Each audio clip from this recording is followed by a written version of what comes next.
Hello, my name is Mru Patel. I'm the CEO of Sapien Group and the COO of Flash Group. I am in shock with this breaking news on two counts, UK and USA. So in USA, I've just literally heard that Chris Larsen, the chairman of XRP, Ripple as we all know it, has just threatened the USA SEC to say, guys, you are not friendly with crypto assets in America and counting it all as securities. So we'll go into that in a second. And the second big breaking news is the FSA and the UK legal financial bodies are saying they're going to ban crypto derivatives trading starting next year. So these are two big shocks. But let me share my screen and give you my views, what I think about this.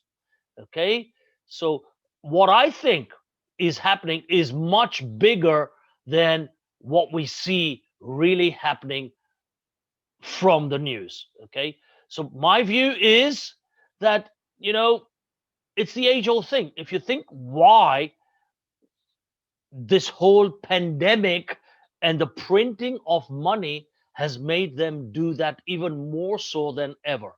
So UK, USA, everyone's printing money in trillions.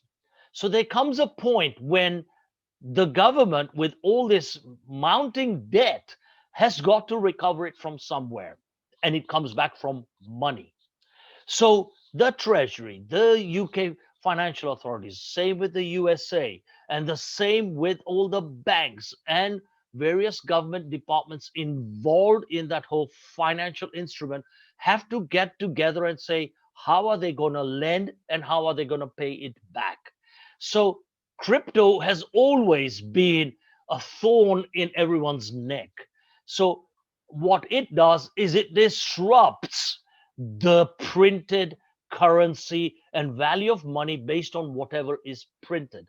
Digital currencies takes the decentralized route, and this has always been a sticking point on everybody's throat. So my view on XRP and the SEC laws. So Chris Farling, Larson rather, has said that he's going to pull out of USA. But guess what? He's saying he's going to go into UK or Singapore if USA don't get their act together.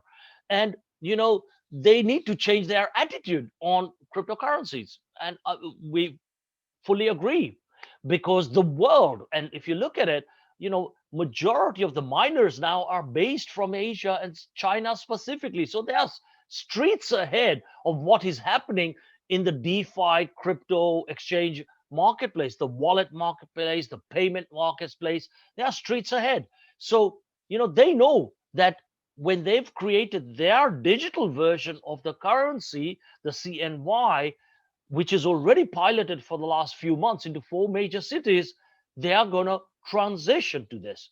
Why are they doing that? And why is America worried about that? Because soon they will think that, hang on, if everyone transacts in digital CNY and it now happens across borders because transaction costs are virtually nothing, it's instant, etc., the dominant currency could effectively be the Chinese yuan, the digital version, or other digital currencies that are happening all around the world, UK included.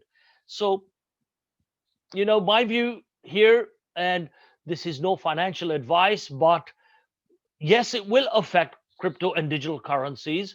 But if Ripple pull out and get into UK or Singapore as a jurisdiction to work from, I think it's all a plus, because it will really shake up the SEC, who have been very, very hostile, to say the least, as most of the press already say it, that, even a lot of the blockchain companies and the startups and the crypto companies and the exchanges, they generally leave USA out as a target market, because they said, what, it's too hard, forget it. They can stay streets behind if they want their business. The world is a bigger place to play the game in. All right.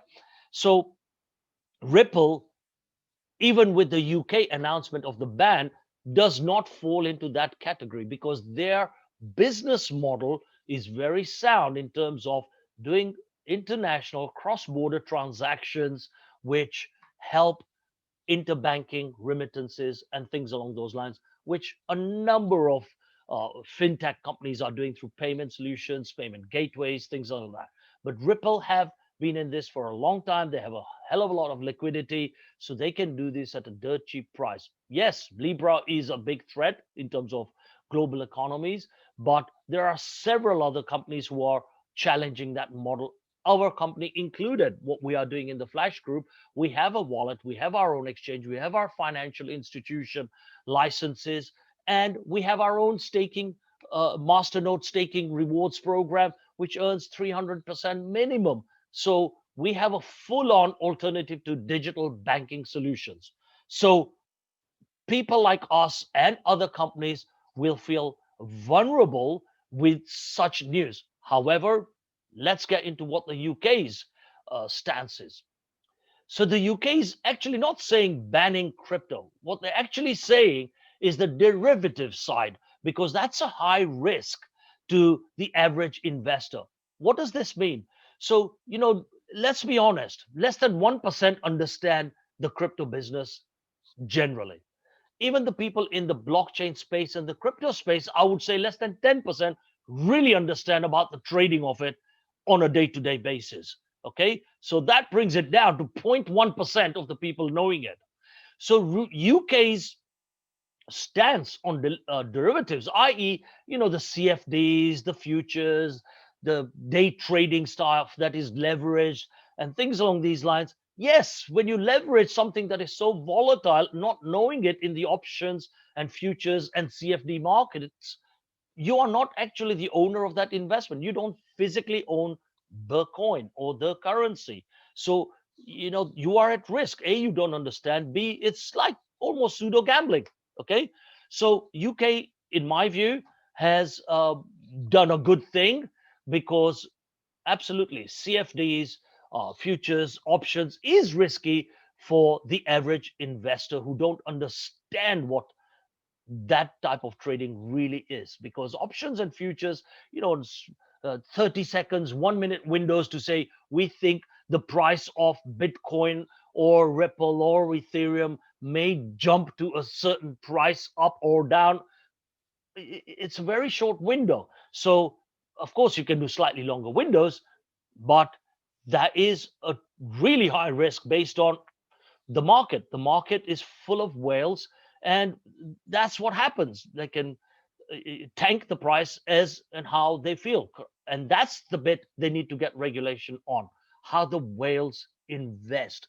So if I was to advise any authority, think about minimum and maximum amounts, of the types of trades one can place, and when whales do big drops, the pumps and dumps, that's what creates this problem. Okay. However, we are currently talking about a ban on CFDs and futures and options. Fully agree. What UK need to do is really differentiate when people do not even understand that market. So they need to say, hey, we are a crypto friendly island. Yes, we are an exchange and digital currency island. Yes, we are a big fintech hub. Yes, we are a DeFi hub. Yes, we are for the future of digital currencies, and differentiate between this announcement to what the average public will understand. So, with that, I say, watch this space. This market is about to rock. Nice talking to you guys.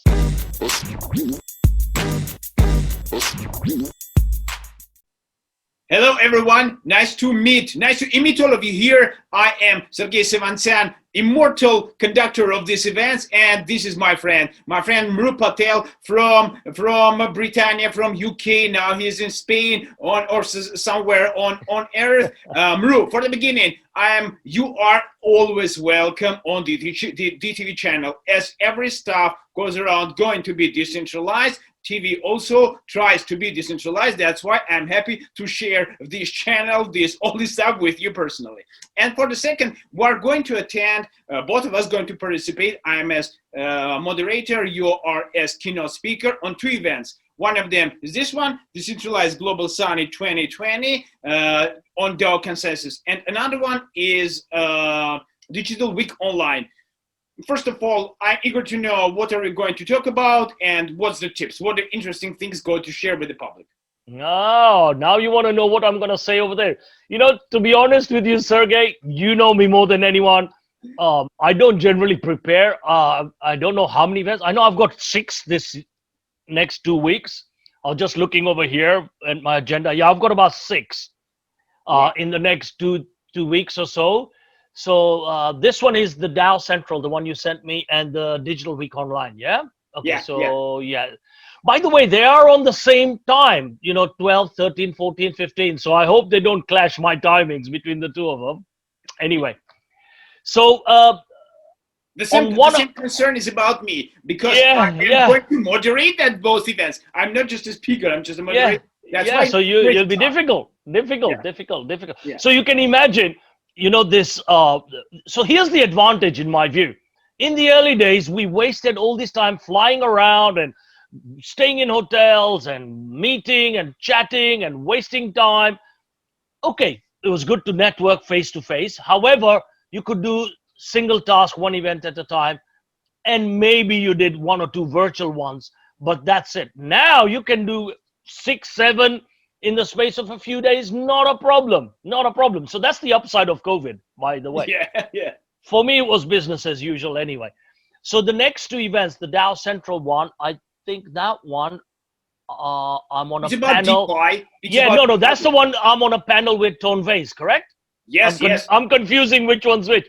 So by the way, I did reach out to Tone because he was supposed to do an event in the Philippines, which got cancelled, in Bali actually. And I was going to possibly attend over there and meet him, obviously, as an excuse. But basically, we are going to talk about centralization versus decentralization, pros, cons, and debate amongst us. My view is very simple. Decentralization is good. DAO is early days. And in terms of exchanges and trading and all that, decentralized exchanges in principle are good.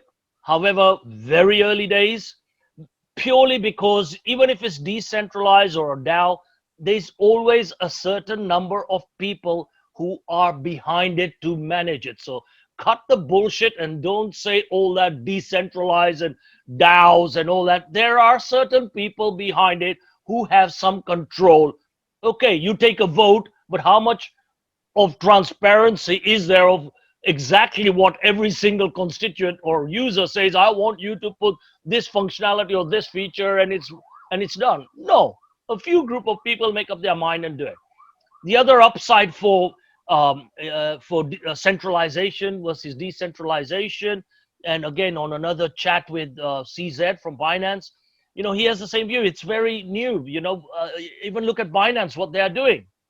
Majority is centralized. Yes, they're exploring the decentralized thing. The decentralized thing, in my view, has happened largely or taken off largely because of the Uniswap way of doing things and putting tokens on.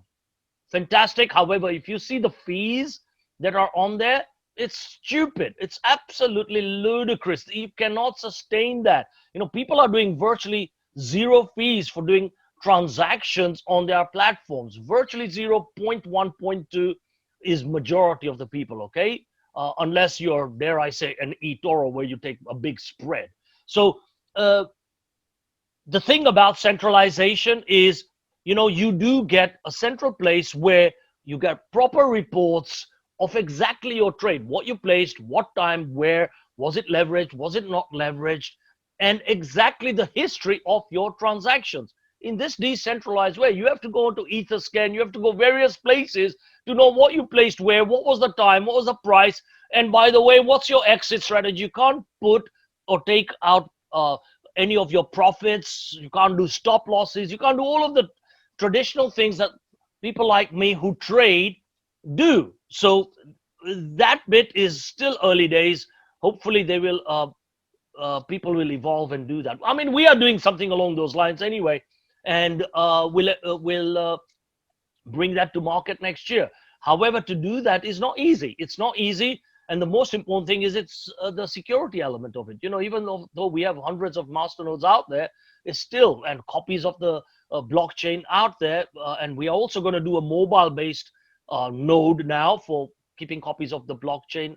So verification, validations, and all of this in a decentralized manner for transactions which are like, you know, microseconds too long. So that's my view. But okay, we will explore quite a lot of that. Yeah, perfect. You know, actually, for me, it's very interesting. How do you agree or how do you accept this time the panel discussion? Because you are avoiding them. For example, for a couple of the events, when I yes, try to participate, you say, no, I'm just choosing only public keynote speaking. That's it. That's all. Keep it up to you. How this time do you accept it? It's about Tony. Is that's why Tony is on there? No, yeah, Tony and things like that. Because you know what? As I said, I've got, I don't know, 6, 8 to do in the next 2 weeks. There comes a time when you say, hang on, this channel, and no disrespect to you, because I know you and me are friends. So I generally, whenever you invite me, I'll say, okay, Sergey. Okay. Yeah. But believe me, there are many people I say no to. All right. Because we have a day job. So I hope people understand that. In that day job, you can only fit X number of events.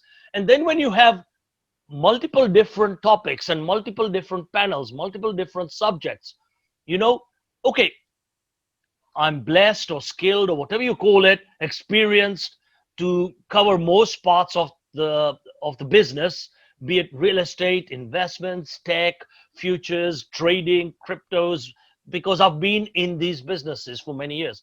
But you still got to prepare. Prepare in the sense, at least you got to read the bloody heading and say, oh, what are the main things? What are the main? That's 15, 20 minutes, okay? Now, if you do 20 of those, that's half a day gone, right? Yeah. Now you understand? So if you're doing a keynote, what I do say is pick a subject. Give me a hot subject that you want me to talk about. So I think for digital online, I did that, right? I said, pick a subject. Yeah. Let's jump on that conference. Yes. Okay, let's jump on digital online then. All right. So for them, you know, Juliet, God bless her, she's lovely. I love her to bits. So Juliet reached out and said, Mru, what's happening? Keynote, okay, we'll see what we can do. So I said, the hot topics. Give me hot topics. What do you want me to cover? Rather than, you know, I would say 80, 90% of people bring in a scripted thing and bring in a scripted set of slides to push their message out. So I say, give me a hot topic and I will try and cover that topic, okay, based on my experience. So she says, oh, yeah. And I said, okay, DeFi is hot. You want me to speak something about DeFi? She says, no, DeFi is overloaded. Lots of speakers on it. Tell me what else is not filled out that you want me to do. Okay. So anything on blockchains and investment or something like that. I said, not a problem.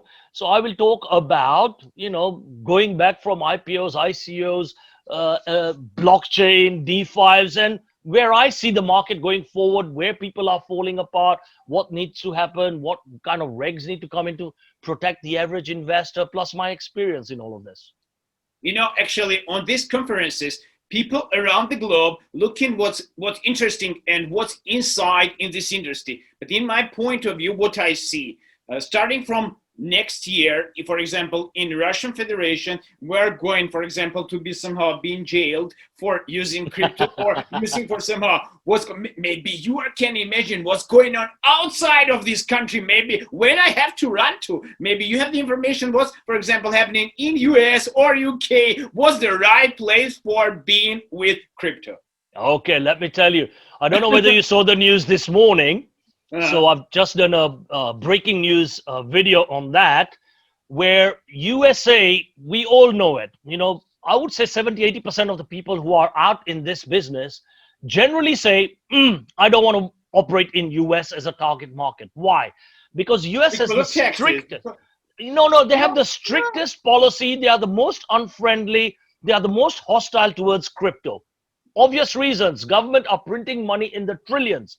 Someone has to pay for it. Someone borrows, someone lends, someone has to give it back. This is paper money that's done, all right? So there's a whole cartel from treasuries to banking people to all sorts of people who get affected with their jobs. Imagine now crypto's coming in, all those jobs half Coming out. Yes, destroyed. So they are protecting yeah. it. Hence the reason why crypto is not generally accepted easily in America, and everyone struggles. This morning, XRP threatened the SEC, and that's the breaking news. They told the SEC, if you're gonna stop this hostility and start becoming more friendly, we will stay in America. Otherwise, we are getting the hell out of USA. Now imagine XRP, Ripple, and they've got a lot of liquidity. They are the third largest in terms of market cap in the billions. And, you know, their business model is all about digital banking and how to do cross-border transactions at virtually no price. You know, that will screw up the whole of the SWIFT, the Western Union, the Google Pay, the Apple Pay. Imagine the number of banks who charge money in doing a simple wire transfer. It screws them all up. XRP, okay? That's why a lot of banks are using their coin and the XRP nets and Ripple nets and all these things to do their international transfers and remittances with Western Union, MoneyGram, all of these people, okay? Why do they need to be in America? Really, I've always said this, you know, and I'm a big hodler of XRP for 4 years when it first came out. So believe me, I always think, why are they in America? It's the nightmare place to have a jurisdiction for what you are doing cross borders. You need to be in a cross-border country with zero tax, dare I say it, and with zero influence on the SEC. None of their business. Dubai, for example, in Dubai. Dubai doesn't have legislations yet. I mean, Abu Dhabi, I hear, have just started doing a licensed exchange and financial institution type of a license to do exchange and trading and payments. So that's new. They would do it. UK has been established for many, many months doing payments and payment gateways and doing things like that. Good jurisdiction. It's a safer name. Same with Singapore. The only thing is tax is against them. But I'm sure if a Ripple or a lookalike goes into UK and negotiates with the bank, they will get a good deal. They would get a good deal. So A, it's user friendly, and B, it's not hostile towards these things. Okay, that's pretty simple in my view. And then you see UK today as well, which was the real other breaking news, trying to protect the investor, and they have banned. They said starting next year we are going to ban crypto derivatives. And again, you know, I would say 1% of the population know what crypto and crypto trading is all about. Yeah, and that 1%, 1% of that 1% even know that what derivatives is. Yes, you watch my videos. Yeah, so that's 0.1% now we are talking about. Yeah, that really know how to trade derivatives. So to do a CFD or a futures or an options on a 30-second, 1 minute window or something, that is gambling. How would you know how the price is going to go up or down in such a short window? And people leverage this 100 times, 200 times. Oh, Jesus, it's crazy. It is gambling. That's why China banned this sort of stuff long time ago. Okay, so they have a reason for this. So UK is now saying, you know, for the retail clients, no more investors are allowed to do this. And by the way, if you're an exchange trying to do derivatives and CFDs, futures, options, all these things, no go. We want people to own their money. It's like money, you know. I pay $330. I want to see my Ethereum coin in my wallet, you know. People should be given that chance, you know. You know, for me personally, it's very interesting how to deal with all of this stuff, with these cartels, with this printing of money, because this now what I see, this new big crypto world against old and big one cartel opposite, and this huge, I don't know, animal don't want to let somehow the smart people being in this huge animal saying, I don't put you do anything. If you got me, yes, I will push it, I will kick it out, kick it up. How to deal with this? Really, now all this stuff is evolving, and now we're looking for smart people around the globe, and they are going all of us down. How to deal with this? That's a very good question. I mean, it's been it's been a fight for me and a number of other friends I have for the last 4 years, right? So the only way you can do it is obviously lobby and educate the government people. It's not bad, it's good. Two, you've got to educate them to see productivity gains, efficiency gains, reducing of taxes type of things, even more traceability over the blockchain where the money is going. You know, if you had a dollar bill or a pound bill or a euro bill, it doesn't say that this pound bill or sort of pound coin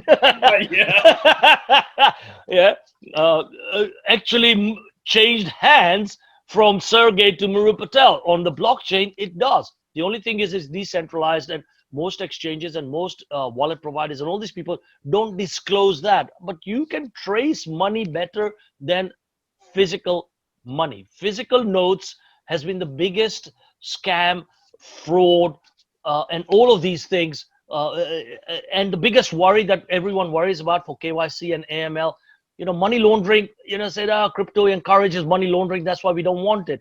Biggest excuse, because majority is done on dollar. It's a known fact. So, you know, if they want, which is what's happening now, how to fight them was your question. Most countries now who are exposed to good consultancy or information now over the last 2 years are adopting a digital currency called CBDC, yes, central banking digital currency. So most countries now, UK, Germany, France, you name it, so many people, Malaysia's and China with the yuan that we mentioned earlier, the Chinese digital currency, or maybe I mentioned it to someone else. I forget. No, to someone else, not here, but yeah, someone else. We were about that, yeah. Chinese one, and all these people are doing it. And China, for example, has got 4 cities working for months now using digital currency. Their payment systems, their blockchain is so much advanced. You know, majority, 60-something% I was reading that of most of these miners and technology providers are based out there at the moment.